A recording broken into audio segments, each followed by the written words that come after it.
Let's get something straight here. One of the whole points of escapism through video games is getting to immersively and interactively experience what you never can in real life. Becoming an attractive hero or heroine with lethal martial prowess to save the world? Video games. Paying off crippling debt and becoming a homeowner by committing the most simple and menial of tasks? Video games. Having a father who is always there for you, cares about you, and raises you to be better? Video games.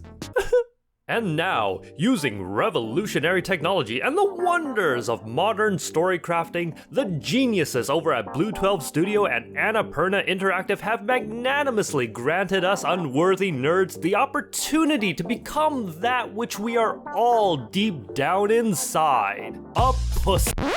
A cat.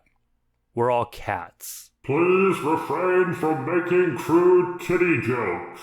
Now, unless you've had your head buried in kitty litter, you've probably seen at least 1,000 people on social media mentioning, playing, or otherwise fanatically gushing over this game and how diabetes-inducing it is. You may be thinking, well, the main draw of Stray is that you get to play as a cat, right? That's the whole gimmick, nothing special. Well, you know what?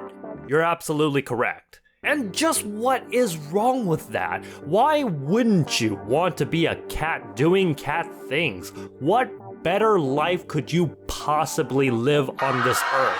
This is superbly intelligent game design and marketing because everybody knows the secret to successfully selling any product is cats.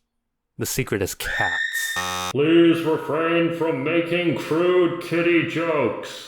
Except you're also absolutely wrong because Stray is so much more than that. See, the story goes like this. You and your littermates band together exploring the quiet wilderness that is the world, marking your territory, staying hydrated, and otherwise being innocent beasties living a carefree life. But this is all a lie, because everyone knows that cats are actually selfish evil devil spawn. And nowhere is this more apparent than when your feline siblings set a sinister trap for you, watching in apathy as you desperately try to fight against gravity before you inevitably plunge into the abyss. Your frail, malnourished kitty body slams, tumbles, and rolls down into the sewers.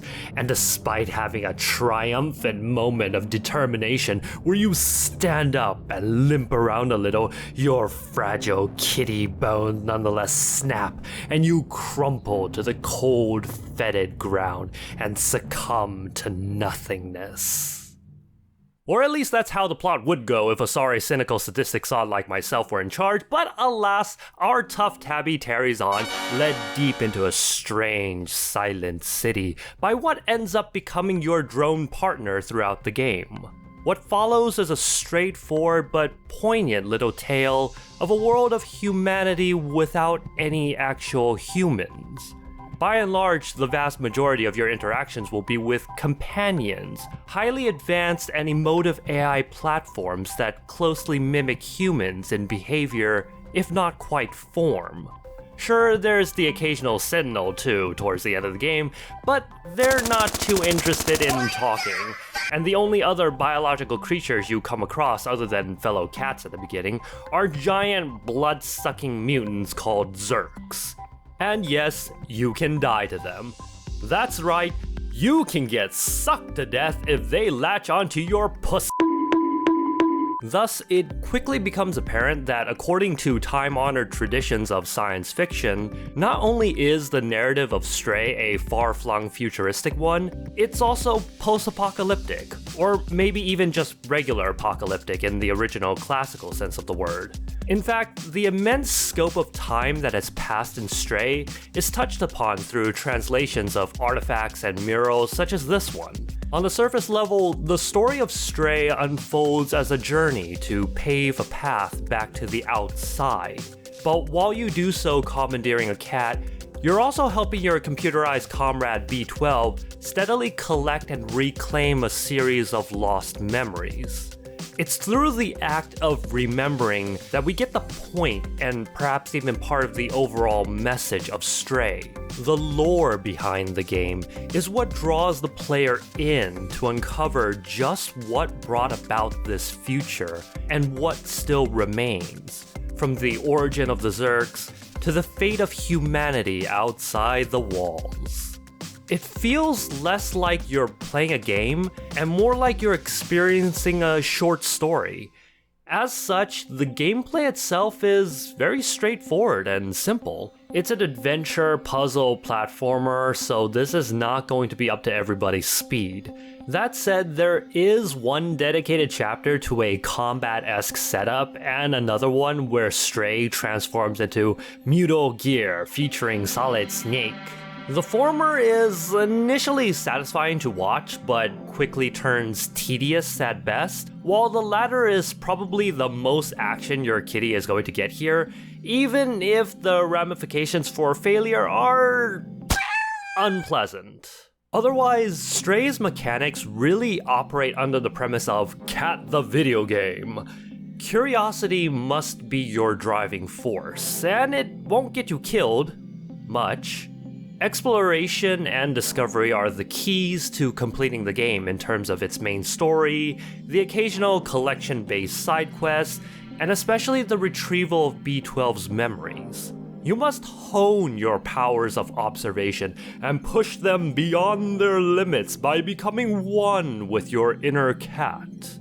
Luckily, knowing where to go or jump isn't too intuitive. There are sometimes visual cues in the environment along with faint circles if you're close enough to them to let you know where to go or if there's something to interact with. Plus, the claustrophobic slums that serve as the first part of the game really acclimate you to taking advantage of the urban setting to traverse up, down, and through buildings. However, in order to really satisfy that completionist itch, you're going to have to spend quite some time checking every nook and cranny. I mean, take this memory here, for example, in the ceiling of a small restaurant that's not immediately apparent. As you might imagine then, the camera is not always going to be your friend. Some angles are going to get janky, especially if you have to comb through every inch of a city from its alleyways to its rooftops, so your progress can feel tiresome at times. And speaking of janky, there are a few expected hiccups. But these are minor issues that don't detract too much from the value of the game, and the developers are already working on hotfixes. I would say a potential problem players might come across is the lack of a manual save function. Stray features a pretty reliable autosave system that kicks in every time you reach a checkpoint, which occurs fairly frequently as you progress through the story or finish a part of your next fetch quest because everybody loves those. However, let's say you've spent quite some time exploring and looking for that one goddamn sheet music, maybe picking up a few key items or memories in that time. If you get stuck not knowing where the next checkpoint is to trigger that autosave, and you have to put aside the game for whatever reason, or cat gods forbid your game crashes, you're going to have to backtrack and pick up all those items again in the X amount of time it's been since your last autosave as indicated in the pause screen. Other than that, Stray is an easygoing, undemanding game, and the puzzles, which are both environmentally based and character interactive, are not difficult to figure out. I found the pacing of each level and the overall story to be just shy of cumbersome, skirting the edge of being drawn out excessively. If BlueTwelve Studio had stretched the story out any further or made the puzzles any more challenging, then there's a decent chance Stray would just feel wearisome, but I think they hit the Goldilocks standard pretty well. This is, after all, an atmospheric experience to go through, and here's where Stray really shines. The game is utterly gorgeous. It's a masterclass in aesthetic experience. Players are viscerally treated to the quiet serenity of nature's reclamation, the putrid and eldritch bowels of the city sewers, the radiant neon feeling of downtown, and more. Special mention goes to what I affectionately dub as Clementine's bachelorette pad. That little apartment made me not want to leave, and I still wish it were a real-life location so I could take it for myself, curl up on all those pillows and rugs with my own cat, and read all those books to my shriveled heart's content while the rest of the world f***s right off. On top of being visually stunning, each major area and the smaller sections and rooms within are accompanied by some of the most robust and befitting music I've come across in a game lately. Jan Vanderkriesen's compositions, and I hope I've pronounced that correctly, are layered in ways to immerse you deeper into the world of Stray, accentuating and provoking emotions that further reflect what's happening on the screen. Now, I've nowhere near the expertise required to identify exactly what genres and techniques have gone into it to make it possibly the second greatest element of this game, the first obviously being the cat. But I will say a single track can have multiple movements in it to carry you along exactly where Stray wants you to be emotionally. But it's not just the locations and the soundtrack that have vibrant color and personality, the characters do too. B12 is slowly fleshed out with every memory you help them remember, and they become someone who's surprisingly relatable. The AI companions are also incredibly personable. They wear clothing, they have expressive faces, they present a whole spectrum of emotions and behaviors depending on the context. There are some that will run away in fear and express caution. There are others that will show camaraderie and deep bonds in their relationships with each other. There's even at least one companion in depressed existential ennui. You don't get the sense that they're just performing their task to some directive, with the exception of some very obvious examples. And where do I even begin with the cat you play as? Now, I read somewhere that most members of the development team have their own cats, and it damn well shows. They put a lot of love into this game and into this cat, right down to doing all the cat things we love to see, whether it's nuzzling up to legs to induce heart failure, or, you know, the more asshole cat behaviors like, In fact, probably the most unrealistic thing about the cat's mechanic is the fact that you can get them to do and go exactly as you command them to. Beg for food. I said beg. Beg, damn you. Stray is a story of endurance, of comfort, and of moving forward, whether it's through the most mundane ways or the most remarkable. It takes some very ordinary and often predictable elements and tropes of storytelling to remind us that there's still something extraordinary you can make out of them.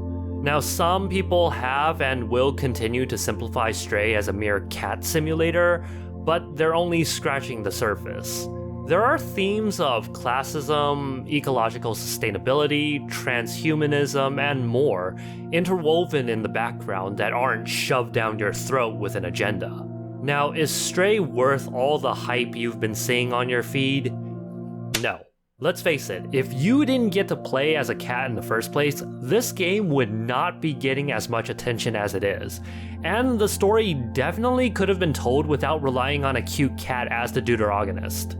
But does being a cute cat take away from the story? Hell no. You know exactly why you're getting this game if you do pick it up.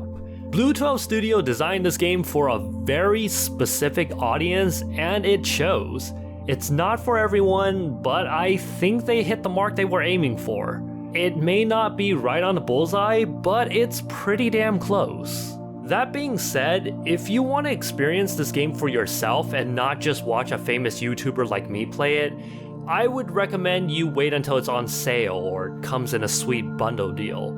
You're going in here knowing full well you're either into slow-paced atmospheric storytelling, or you find this cat just too damn adorable and cannot resist because your fluffy marshmallow spirit is weak and you're proud of that fact.